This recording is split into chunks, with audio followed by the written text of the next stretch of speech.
Welcome to the 3Haunted podcast, where we bring you all things horror, supernatural, folklore, mythology, and all things that go bump in the night. What's up, everybody? This is your co-host, Ashley Lunar Goddess, Gorilla Girl filmmaker and horror-loving cinephile. I'm just your average podcast-producing badass. And I'm John Thomas. If it's haunted, cursed, or just plain weird, I'm into it. From paranormal encounters to horror movie deep dives, urban legends, cryptids, count me in. I'm PJ Rahall, an aspiring paranormal musician who plays live for the dead because the living just doesn't want to hear me. What's up, ghouls, gals, and all of our stargazers? In today's episode, we're stepping into the vast, uncharted, unknown darkness beyond our atmosphere. We'll be discussing extraterrestrials, UFOs, and Dyson Swarms. Joining us on our cosmic journey is special returning guest, PJ Rahall. PJ is a writer, director, and filmmaker. Welcome back, PJ. Oh, thanks for having me. If there's one thing I like talking about, it's aliens and the unknown. So this is a perfect place to do it. People at Wendy's are very upset with me. They'll have to deal with it. Who doesn't like a little bit of Wendy's and cheeseburgers and UFOs? Yeah. Sounds like the perfect date night. Now, speaking of dates, this is the perfect day for us to be having this conversation because I don't know if you guys know, but today is actually World Quantum Day. So I was unaware of that. Serendipity. So April 14th is also known, well, it's not known as, but Planck's constant in quantum mechanics is like 4.14 or something like that. So April 14th is World Quantum Day. Yay! Now let's get nerdy. More nerdy than that? Okay. I was going to say, yeah. What does that even mean, though? Like, what does Quantum Day mean? So World Quantum Day it's more than one day, but this is like the official day they celebrate it, but it's over the course of a few days. And they have like symposiums and workshops, and scientists actually get together and have like a big conference, and they talk about the different, breakthroughs in the quantum fields and physics and stuff like that. And so, but it's just emphasizing that specific part of science. So Imagine being at that convention, how much lunch money you could take. Oh my gosh. None. Have you seen the scientists? They're a little scary. I mean, everybody but Neil deGrasse Tyson is fair game. Except him. Yep, for sure. Yeah, I guess like they get together and celebrate advancements in like quantum computing and quantum communication, but obviously it's all focused on like the quantum field in some way. So I wonder if there's any tie to like anything that's going on in the stars, right? Is there any kind of, I don't know, if there's some kind of like lunar thing or anything like that going on that they're like, hey, let's do it on this day so we can watch the full moon together while we're doing this or something. I mean, I guess if it coincided with that, but I think the date is pretty specific because they want to keep it near or around the Planck's constant. Right. But I am curious, is there any kind of full moon, new moon going on? Should be close to a new moon. We just had a Yeah. full moon. It's like a few days off. Oh yeah, 2 days. 2 days there's going to be a new moon. So, hey, maybe.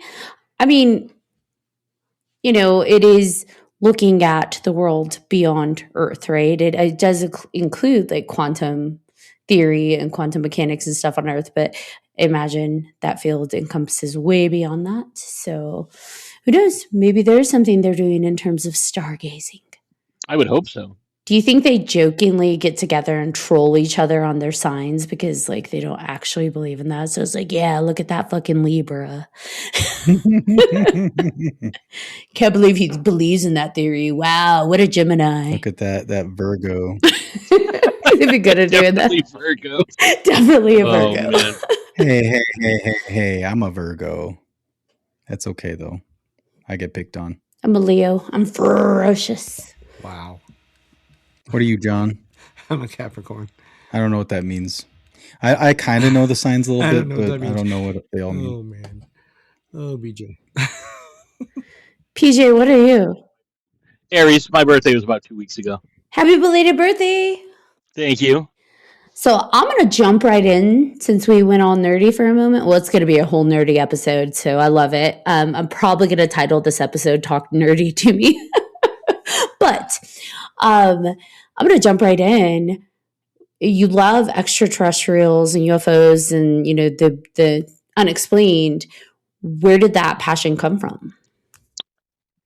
I mean, for me, I've always been kind of, enamored with stuff that I cannot explain and trying to get to the bottom of it. Like I've always loved, cryptids, and when I was very young, I would spend all my time in the library reading all kinds of different mythologies and, as many stories as I could read about, like the Loch Ness Monster and Bigfoot. And I remember the most terrifying thing that ever happened to me. I was 8 years old, and my dad and I were watching a documentary called UFOs Are Real.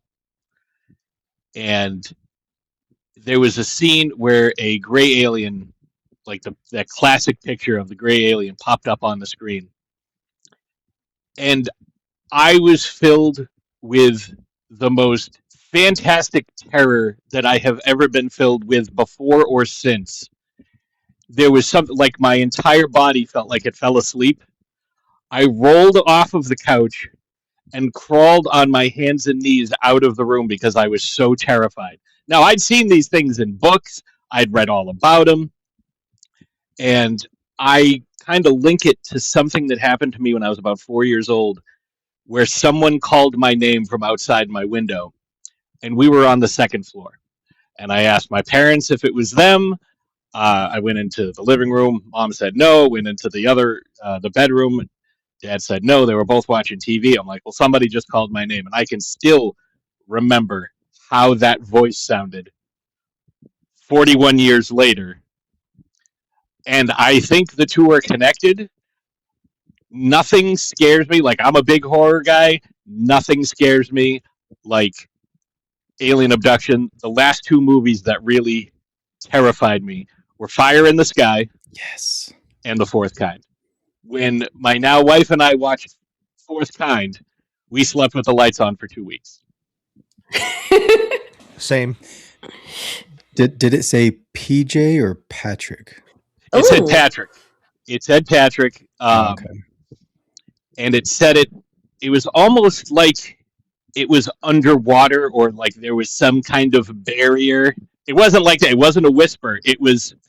It's hard to describe, but It was warbled. a little bit, yeah.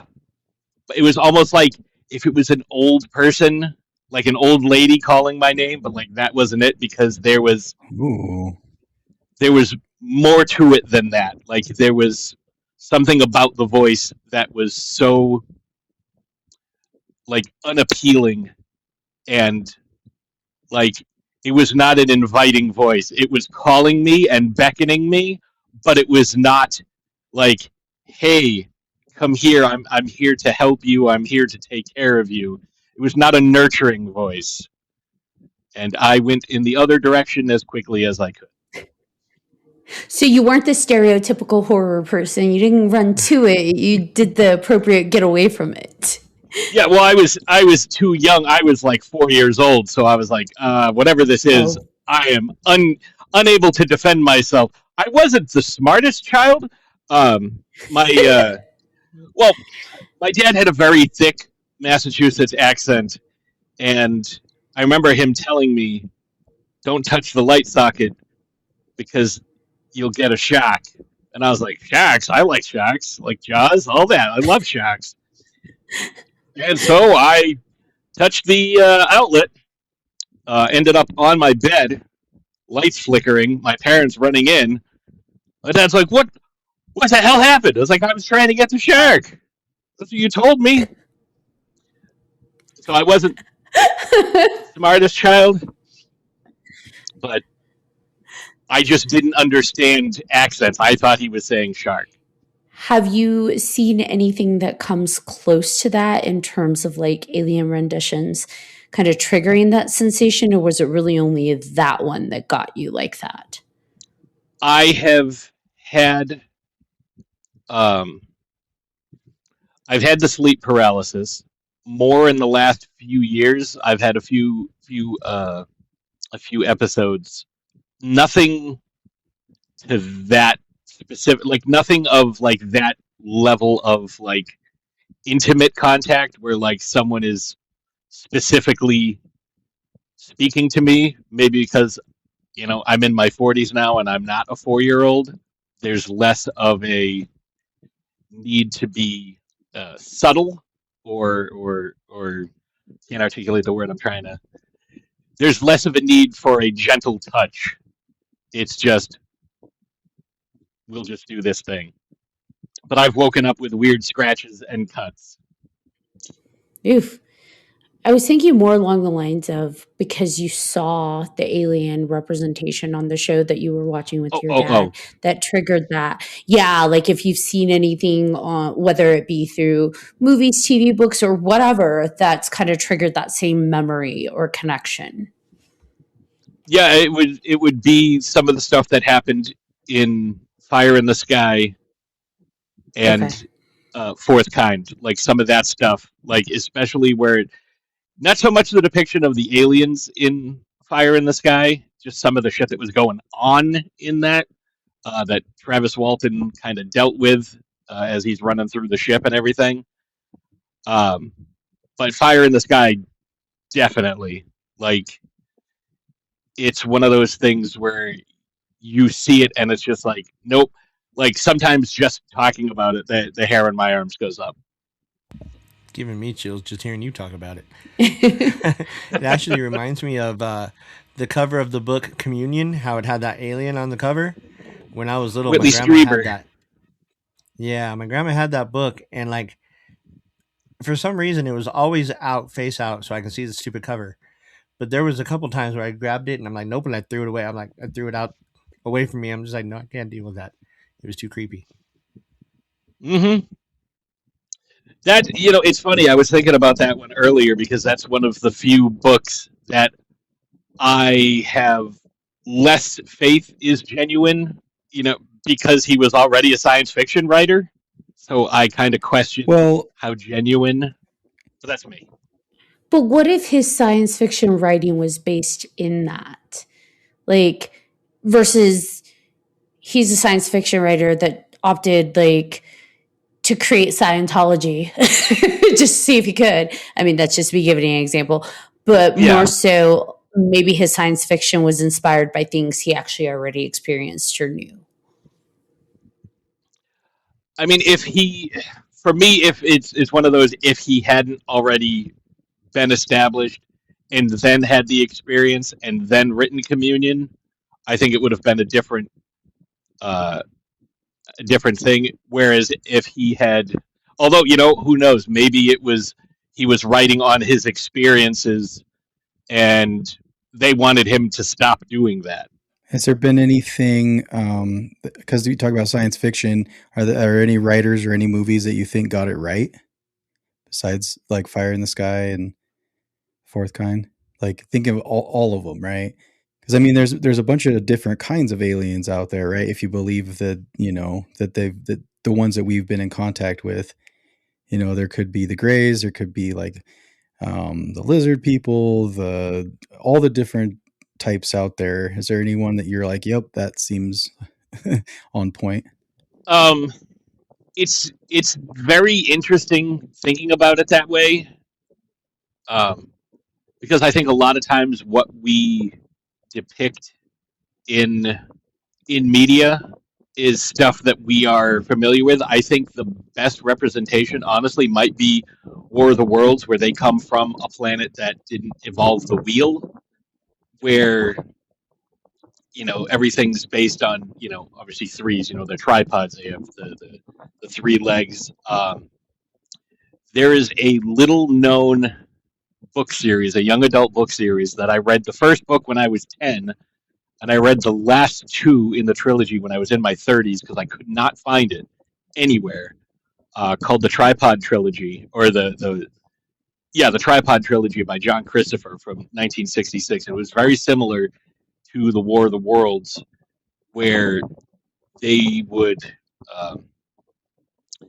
have this tournament of young teenagers, 13 to 18-year-old kids, and they would find the ones with the strongest, the most endurance, and they would be sent off to the White Mountains to work, the base of the White Mountains, to work for this alien force that had invaded. It was one of those, it's so far into the future that they've kind of regressed into the past. Like, they live almost like an agrarian society, like, 1800s, late 1800s. They have watches and clocks and things, but no vehicles other than boats. And then they have these huge tripods, but don't know if the tripods are being piloted by something, or if they are the extraterrestrial entity itself. But it turns out like they're from a very specific planet, and like they've been able to kind of terraform Earth and enslave humanity through a process called capping, where they put like this circular bracelet around your head, and it kind of keeps you from rebelling or resisting, kind of suppresses that thought. But they need human slaves to do things for them, but their environment is so intense that only the most very specific people are able to deal with it. But yeah, I would say something like that, something that doesn't necessarily have bilateral symmetry. Just because that's what we're used to doesn't mean that's what everybody else is going to have. Do you ever wonder the amount of energy that it would take to be able to go through the different dimensions and be completely physical and present in this one, and then completely not, like a flash later? Because we hear about that, right? When people are in planes and they see things that appear and then suddenly just like blink, they disappear. And for some reason, it makes me think of ghosts and like how much energy it takes for a ghost to appear completely like corporeal in front of us. And yeah, I wonder, like, are they just that far advanced? If what people are seeing on planes and pilots are seeing things appear and then immediately disappear and then reappear. Are they moving that fast, or are they just switching between dimensions? Or cloaking? See, I'm of the opinion that if anything were to be able to travel this type of distance, it wouldn't be a biological entity unless it's from a very close by star system, Alpha Centauri, Proxima Centauri, something like that. I would think it would be more some sort of artificial intelligence. I mean, if anybody's seen Project Hail Mary, they went to Tau Ceti, which is 11.9 light years away. So it was going to take them 13 years to get there. But it's a one-way trip. You don't have enough energy to come back, because it's not just propelling your ship. Even if you were to build the ship in orbit and take off from there, it's everything, like the computer systems, the navigation, the life support. There's too much. You could build a smaller ship. Like when I read Cosmos, we were able to build this thing called Orion, which could travel at 1/10 light speed, theoretically. So 18,600 miles per second. But it would be too small to carry any data collection. Like, think about how long it's taken Voyager 1 and Voyager 2 to get to where they are. Like, they're just now, 50-something years later, exiting the heliosphere into interstellar space. Do you believe that the stuff like the Voyager and all that, it's obviously based in science as we know it? Do you think that's kind of a show? Like, do you think we know more than that, than we're just not like the higher ups? You think about the MIB, you think about the all of that kind of stuff, the shadow governments. Do they have contact already? Are they using the alien technology? and is Voyager and all that kind of stuff just for show? I think the Voyager stuff is fun and placates the people who are not super into this type of stuff. And it's like, oh, that's really cool. And they got Carl Sagan to design like these records, and they recorded all these greetings, and they put them on these solid gold records, and they have instructions on how to play them, and they have all these diagrams and things. Given the fact that if you look at how technology has advanced, like 118 years ago, flight was a scientific impossibility. And we just slingshot around the moon and splashed down perfectly a few days ago. The technology to go from 50,000 years of, we have horses, and people were fine with horses. Like Henry Ford said, if I asked people what they wanted, they would have said faster horses. So there's this all of a sudden, like, absolute, forgive the phrase, but it does tie into what we were talking about earlier, quantum leap in technology, and the ability, like, the computer that was used on Apollo 11 had a 16 kilobyte processor. If you have a Fitbit, that's like thousands of times more powerful than the computer that went to the moon in 1969. We were able to kind of shrink everything down, make it more compact, make it more usable, more user-friendly, and I think the technology that we have, that we are allowed to see, is decades behind what we actually have. Like, if you watch the Bob Lazar Area 51 and Flying Saucers documentary, which is phenomenal. If you haven't seen it, I highly recommend it. He talks about all this technology that he reverse engineered and stuff that he worked on, and he was like, yes, I worked on alien crafts, and like I talked about this element, and it was element 114, and it's like, no, it doesn't exist, and then like a few years later, it's like, oh, hey, look, we just discovered a new element 114. Oh, isn't that so weird? And like he had talked about it years before. There's actually a new Bob Lazar documentary that just dropped called S4, the Bob Lazar story. If you don't know who Bob Lazar is, he is a guy who worked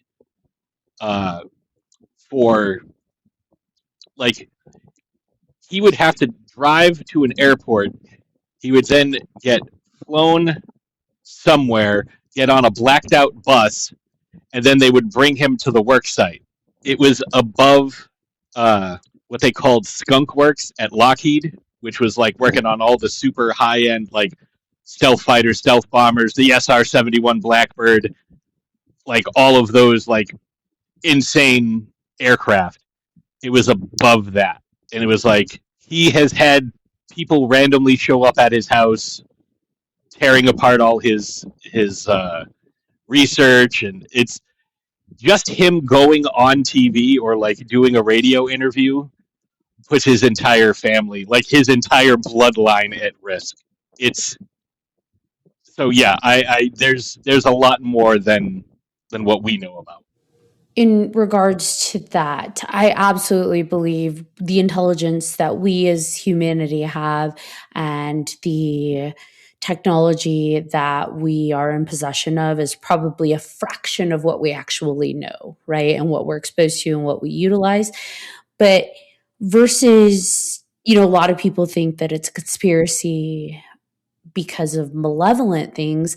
I sometimes view it from the perspective of like a parent, with like, you don't give a child full access to like power tools, right? When they're first growing, because they're going to hurt themselves and others with it.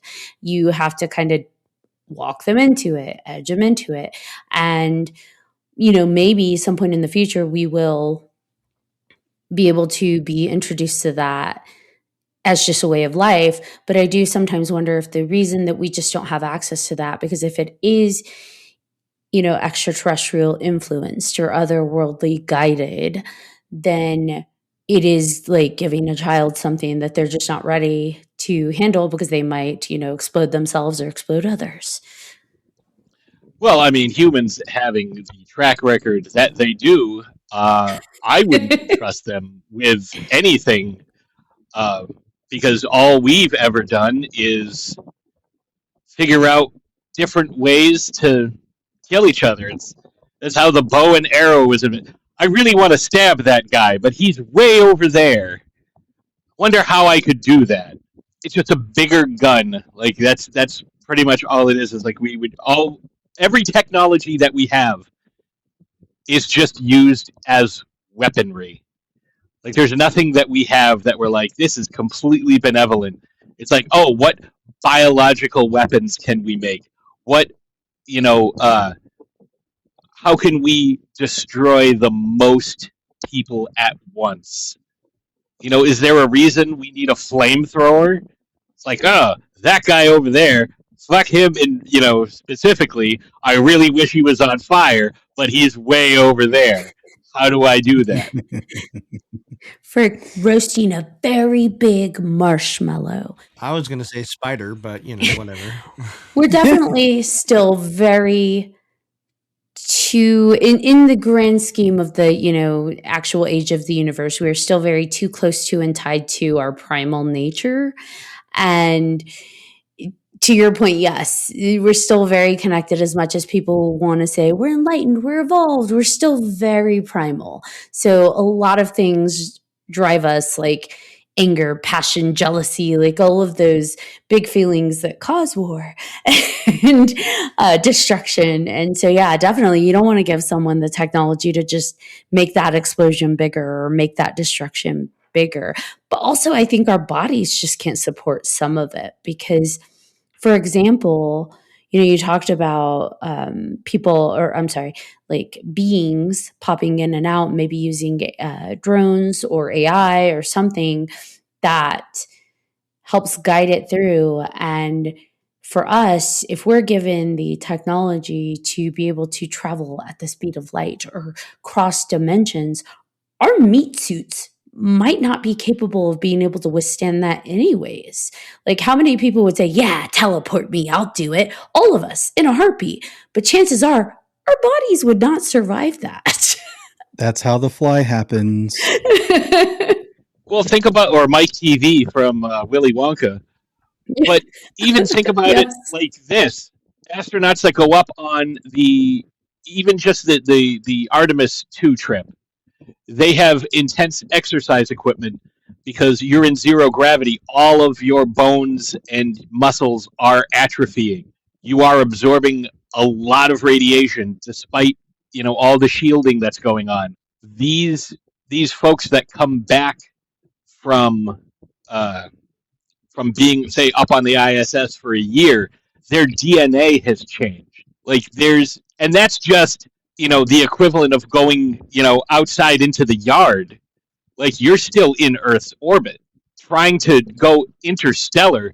See, at a certain point, the numbers just are meaningless. It's like if you hear like how much money Jeff Bezos has. Like somebody did a thing a few years ago, and so it's way more now, but they're like, okay, to visually represent how much money Jeff Bezos has, I have rice. Each grain of rice is $100,000. It was like 153 pounds of rice to equal his fortune.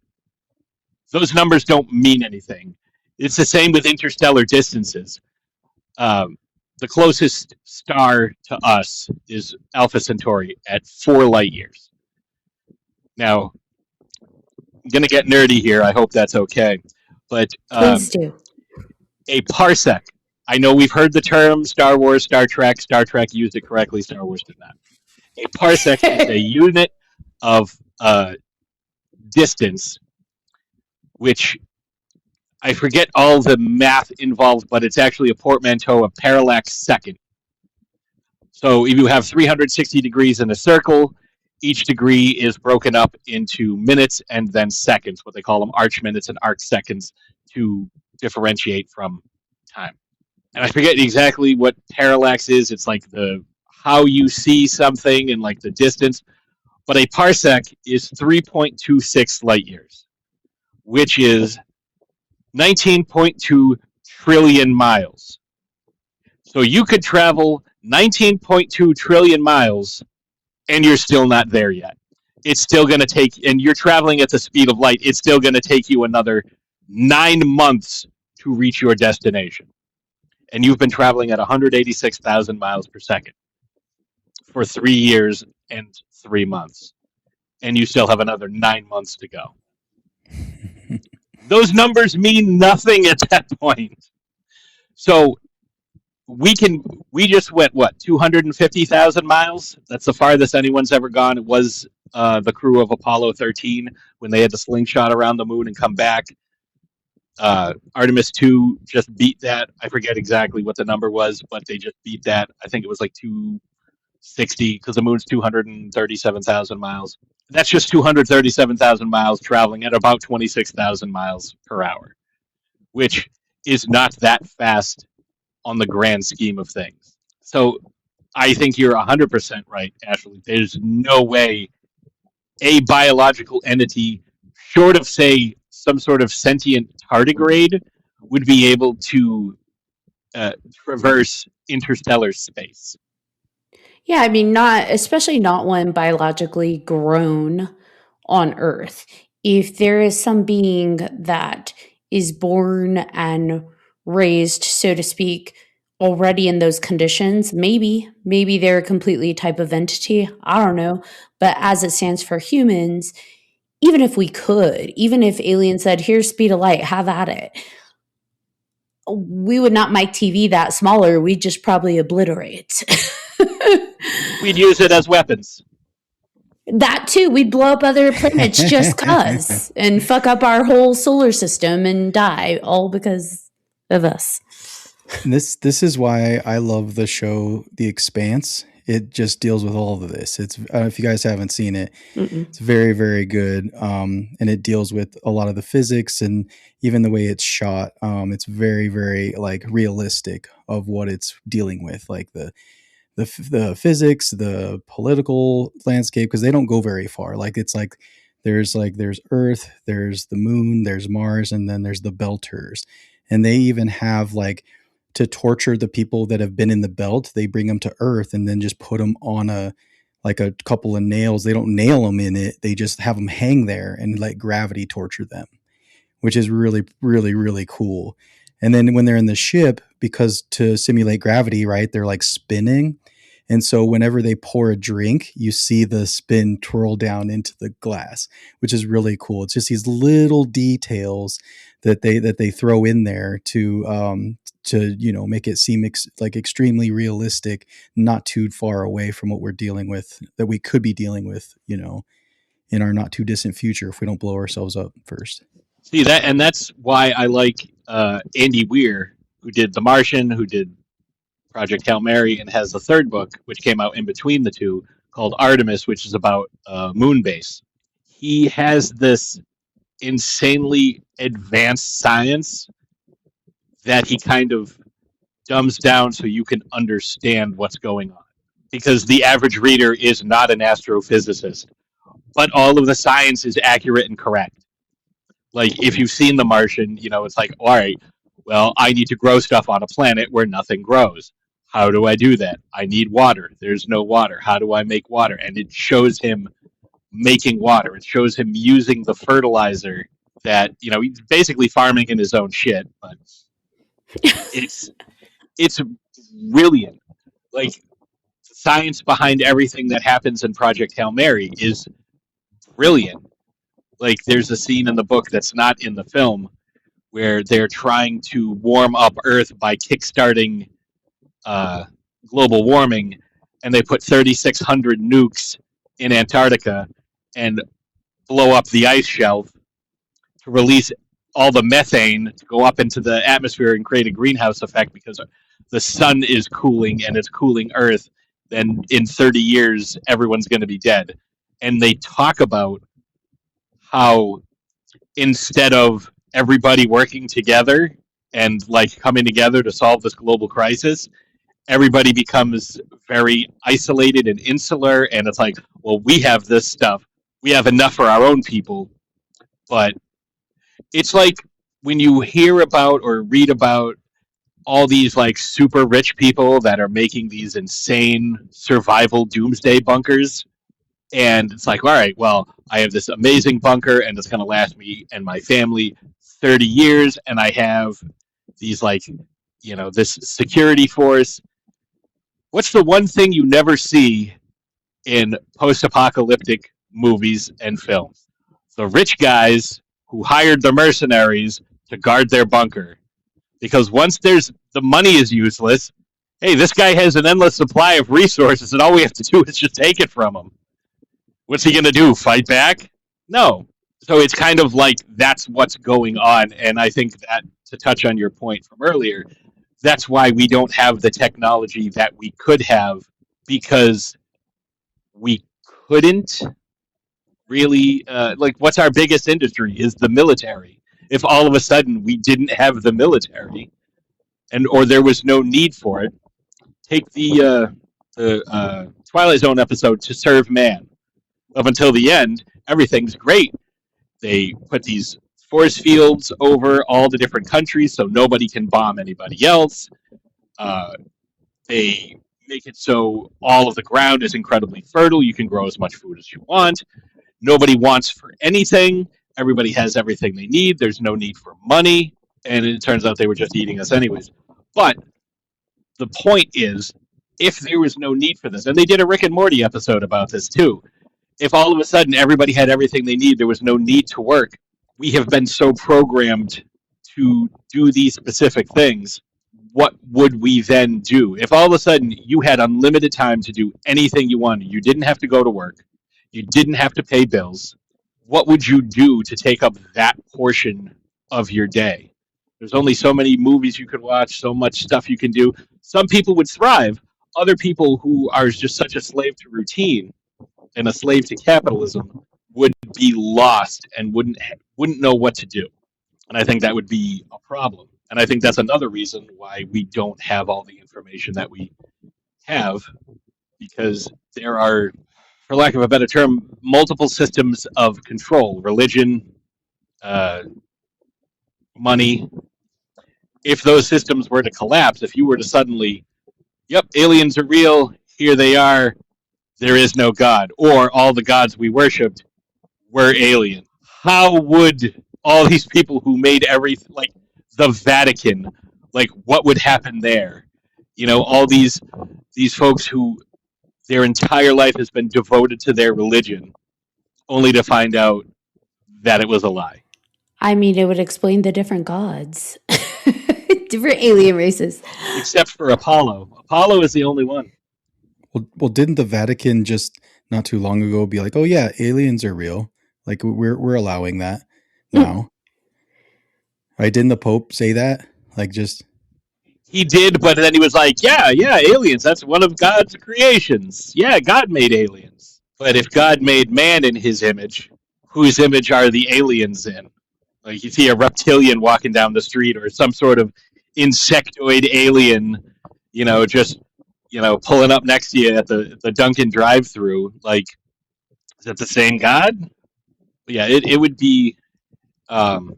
If you've ever seen Sphere, oh yeah, that was Dustin Hoffman's character. Like that was his whole like life's work was what would happen if a UFO landed on the White House lawn and was just like, guess what, guys, we're here. How would society react? What would be the protocol in introducing this knowledge to the public? Like, there's a lot of very interesting aspects to that whole question, and I find it fascinating. I think it's going to happen. I think in our lifetime. I mean, Disclosure Day, right? Disclosure Day is a new movie that's coming out by Steven Spielberg, and maybe that has something to do with what's going to happen next, right? I don't know if you believe in that kind of conspiracy stuff, but like media can sometimes leak some things to get people ready for stuff, maybe. And I don't know. We'll see. I mean, I'm excited to see the movie, but maybe it's just nothing. I mean, you want to talk conspiracy theories and Steven Spielberg. Okay. Close Encounters of the Third Kind. That Nixon was to give that footage to someone, and it was supposed to be showing a UFO landing and beings coming out. And at the last second, Nixon decided, no, we're not doing this, like, for many of the reasons that I already said. But somehow that information made its way to Spielberg, and he made Close Encounters of the Third Kind. And to add to that conspiracy theory, making a cameo in that movie, when the aliens come out, there is a man with a beard and glasses and a pipe. He comes strolling out looking, walks right up to the camera.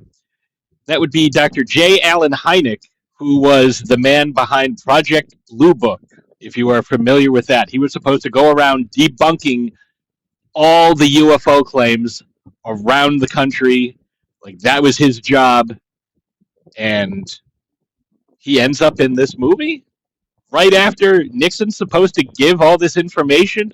It's very, very conspiratorial, but I'm not saying it's wrong. Now 50 years later, we're getting Disclosure Day from the same director.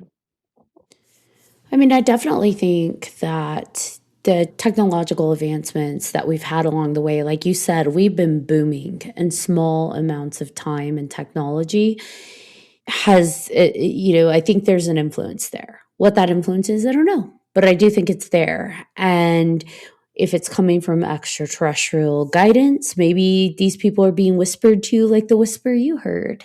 Maybe if you had answered the Patrick, you might be one of the forefathers of some technological advancement. No, I'm just kidding. But I do think that the influence is there. It's just not on a grand scale of surprise. Here is the mass unveiling. When was Roswell? Do you remember? July 9th. I don't know. July 9th, 1947. Oh, so close. Okay. So all these highly trained military officials who have been working in the nuclear program come down and say, we have a crashed flying saucer. And the next day, nope, sorry, it's a weather balloon. You're going to tell me that those guys don't know the difference between a weather balloon and a flying saucer. But okay. All right. So that was July 9th, 1947. October 14th, 1947. Do you know what happened? The first supersonic airplane flight. Chuck Yeager. So in, 3 months? We went from, all these planes that could go a few hundred miles an hour, maybe, to breaking the sound barrier 3 months after a crashed weather balloon and 2 survivors. Kind of weird. We went from no flight to, 1908, Kitty Hawk, the Wright brothers. So we went from flight is a scientific impossibility for 50,000 years, aside from balloons and zeppelins, to we have our first flight in 1908, and less than 40 years later, we're breaking the sound barrier. We're smart. Super smart, all on our own. Which brings me to my next question. Do you think then that the introduction and sudden trending, for lack of a better word, of the Dyson Swarm is a potential influence from that same kind of whispering? I don't think we have the ability to create a Dyson Swarm or a Dyson Sphere.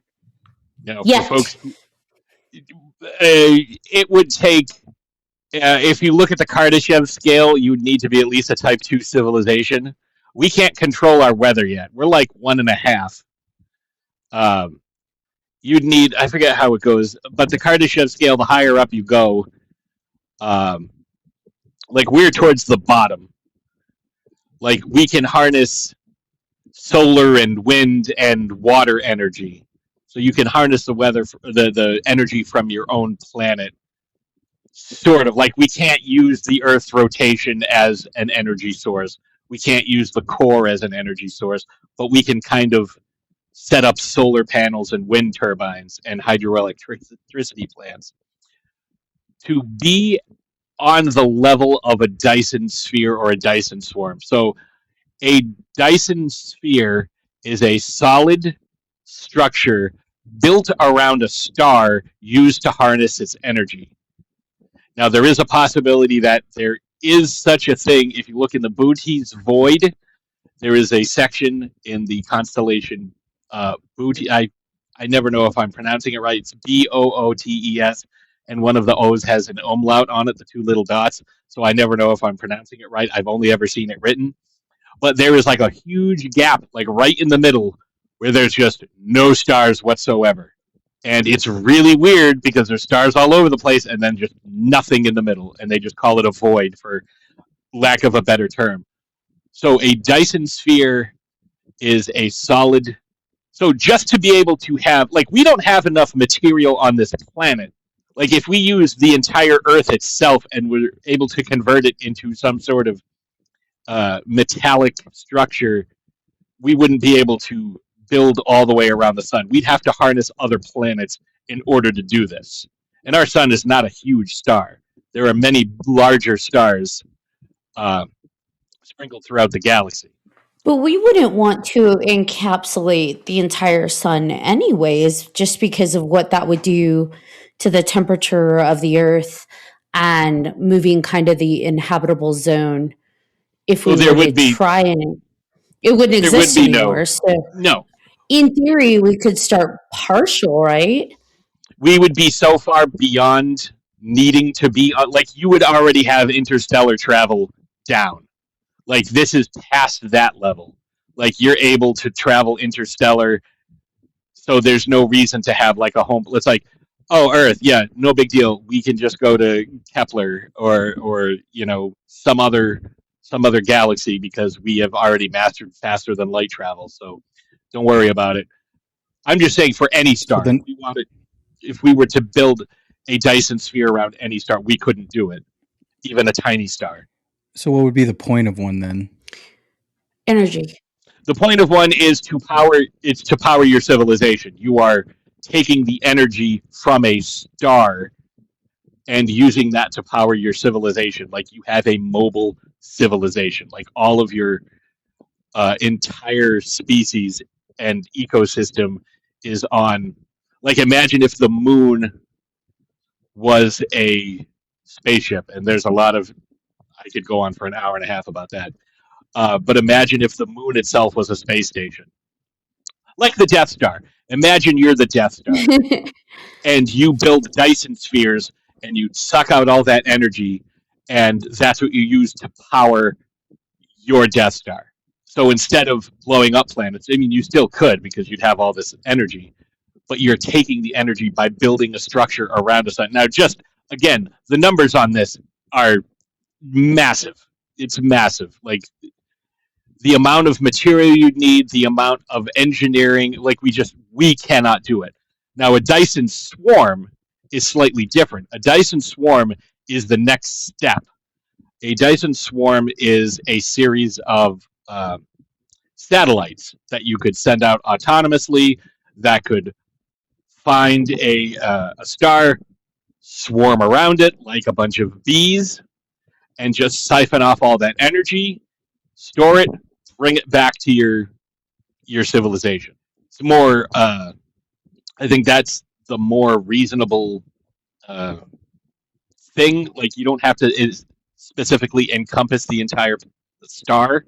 Like, you could, you know, build 1 trillion of these things, send them out, they store the energy and come back. But yeah, we can't do either of that. We are not. I have to look at that up. We are not the right.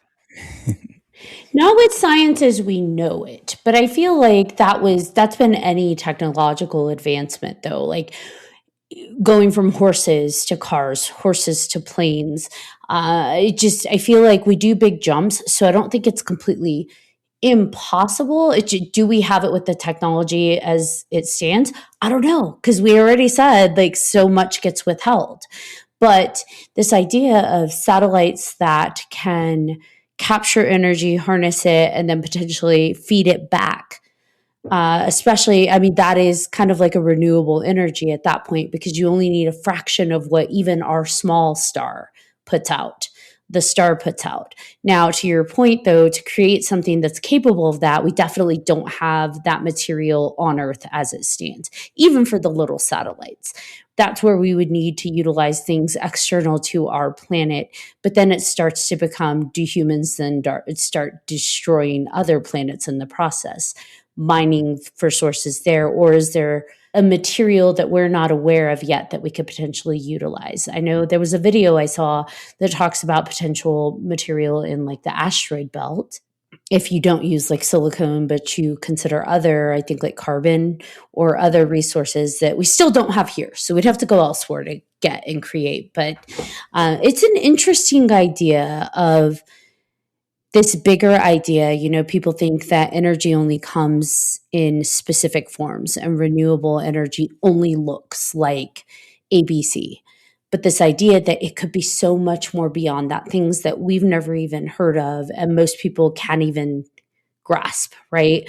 Like even looking up video after video after video and article after article, I still don't quite understand the science behind the Dyson Swarm. But I'm also not, you know, a PhD in physics kind of person. So, but I do appreciate all the people that have put those videos out to put it in as much layman terms as they can. Well, it's funny, like the moon has this power source called helium-3, which is phenomenal. If you watch the movie Moon with Sam Rockwell, that's what it's about. They're just mining helium-3 and sending it in rockets back to the Earth. So I because I like to be accurate on this, the Kardashev scale, there's a type 1, a type 2, and a type 3 civilization. We are not quite type 1. So a type 1 civilization is able to access all the energy available on its planet and store it for consumption. We're still using coal and petroleum when we have limitless energy from the sun and weather. We still insist on using coal. A type 2 civilization can directly consume a star's energy through the use of a Dyson sphere or Dyson swarm. So at that point, you are thousands of years advanced from where we are now. And again, we would have to harvest other planets to get the material for a Dyson sphere, because we just simply, the mass of the sun, even a small star, the mass of the sun compared to the mass of our planet, even if we used all of it, not equal. A type 3 civilization, which is essentially, they're just gods. Type 3 civilization is able to capture all the energy emitted by its galaxy and every object within it, meaning all the stars, black holes, neutrons, neutron stars, everything. So yeah, we are, I don't know, like 0.5, 0.6, somewhere in there. We're nowhere near where we need to be considered a galactic powerhouse. Well, I think that's where Disclosure Day is going to help us. Come on, aliens. Maybe, probably not. We're still too destructive. But I do think that there's so many things that my brain can't compute when it comes to the worlds of science and advancement. But I do oftentimes wonder if at some point we are going to unlock the mystery behind the dark matter and somehow be able to utilize that as well as advancement and potential energy source for survival and, possible just evolution and growth. One of the evolutions that we are actually seeing, and we're starting to kind of understand it, is, and as much as I hate to bring this movie up, but 2018's The Predator kind of leaned into this, is that people with autism or other sorts of neurodivergence are a step towards evolution in that, like, I was able to watch the first 3 seasons of Lost and write 250 pages in a novel at the same time within 48 hours. Like, I can, I have 2 TVs next to me, one for video games, one for actually watching shows. And I use both of them concurrently. I have a very difficult time only focusing on one thing. This is easy because we're talking about stuff that I like, but there's a reason I have this shirt, because this is what my wife says about me, orange cat energy. But I find the ability to multitask and be successful at multitasking is the next step in evolution, because if you're able to do multiple things at once, you're taking in information, and at the same time you are putting out some sort of information. I think that is where we are headed as a species, and I think that ability to kind of unlock, you know, I know the whole thing is you only use 10% of your brain. That's not true. You can only use 10% of it at any time, unless you are neurodivergent, in which case you have all kinds of things happening all at once. You're experiencing things, you're thinking about things on an insane level, depending on which variety of neurospicy you happen to be. And if there is a way, like, it's still new, we're still in the beta testing phase. It's not a new thing in humans, but we are approaching the level of technology that allows us to be able to utilize that ability to a higher degree than we did, say, 100 years ago. You know, your grandpa that was really into trains and World War II, like, he was definitely autistic. But there wasn't enough content and enough technology to kind of, use that neurodivergence to its fullest. And I think we are getting to that point. Oftentimes, I think that's where our sleep states come into play, where our receptors and different aspects of our brain are more open than we typically allow them to be during the day. And I do wonder if while we're in those sleep states, that might be why people are able to receive. You hear about people that wake up and they're like, this thought just came to me, this message just came to me. I woke up with this idea or answer to a question, or, you name it. And I do wonder if a lot of that has to do with that potential neurodivergence that occurs when we're asleep. Yeah, I mean, folks like Tesla and Da Vinci, like, that was like their whole thing. These guys that were like just so far ahead of where they wanted to be, or where they should have been. I mean, like, Da Vinci made a mechanical lion that still works. There were no gears and clockwork in the 1400s. Not to that extent, anyways. And then you have Tesla with Wardenclyffe Tower and being able to beam electricity wirelessly across the planet for free, but again, thwarted by capitalism. Einstein and the theory of relativity. There's so much and so many people that just randomly throughout the years, their brains are different, they are wired differently, and they are able to do things that they shouldn't be able to do and know things that they shouldn't know. And a lot of times, like, they don't sleep much, they don't get into REM cycles, but they sleep enough to kind of, like, not die. But that's when these things, it's like, oh, I slept for 2 hours last week, I'm good. But that's when these revelations come to them.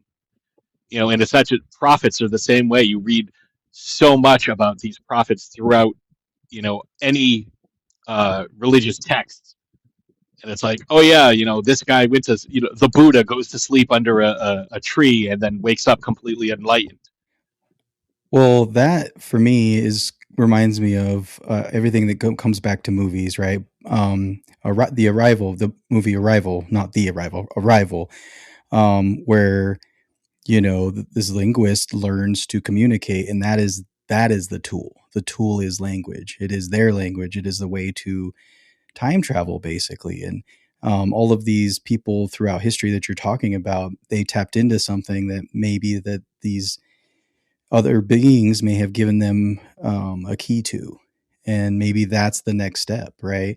It's not a leap forward in speed and technology, something physical, but something metaphysical, something in our brains, something that's we're starting to tap into more and more. Like you said, we're with our technology and the interconnectedness with the internet and everything else, we can multitask, we can do all of these extra things.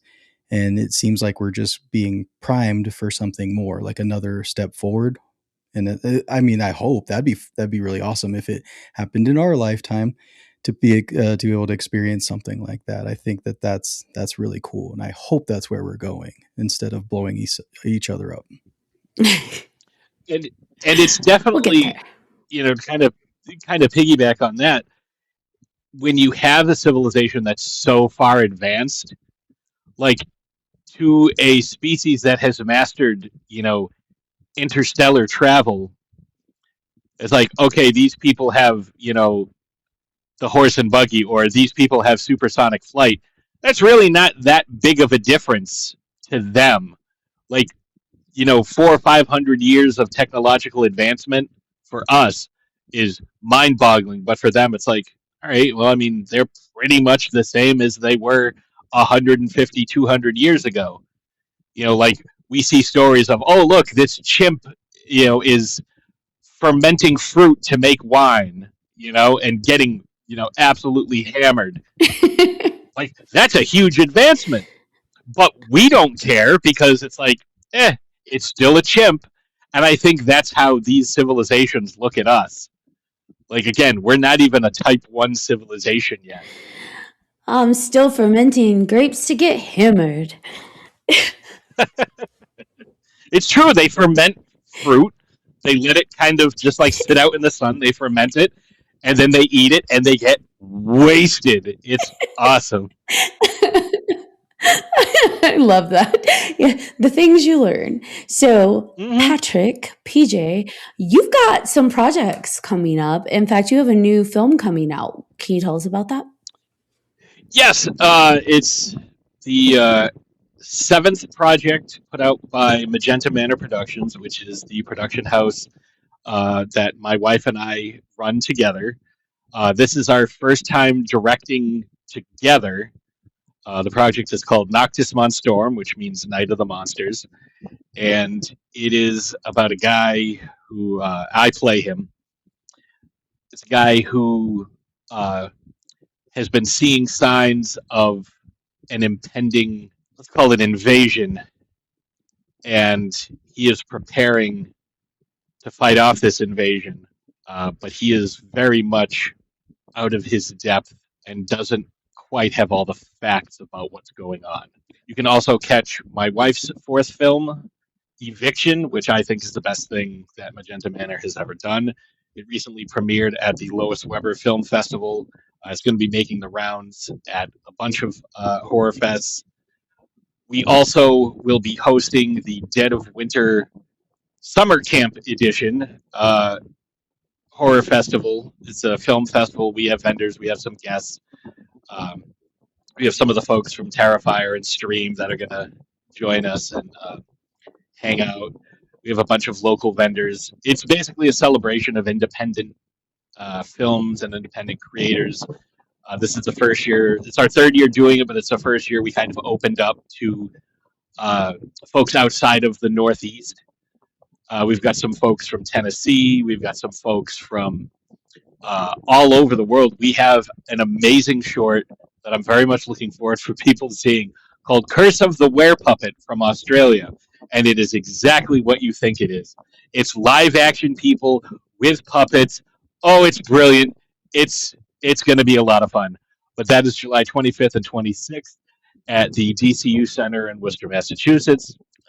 Tickets are on sale now. Both of our films will be playing there. This was supposed to happen back in February.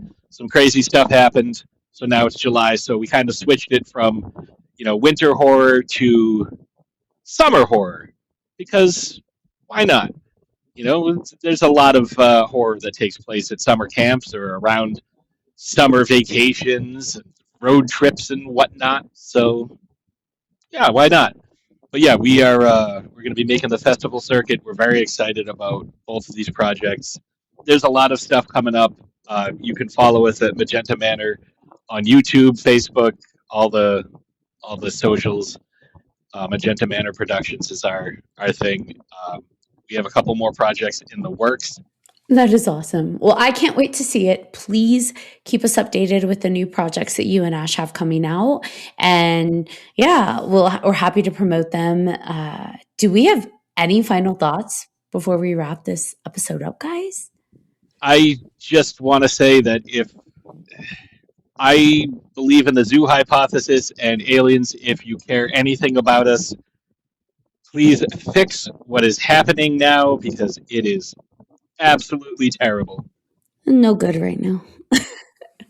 This is like, right now you have let us run amok in the candy store, and or it's Halloween and you told us not to eat all of our candy at once, and we ate all of our candy at once, and then once we did that, we're super hyper, so we killed everyone else. I would really like it,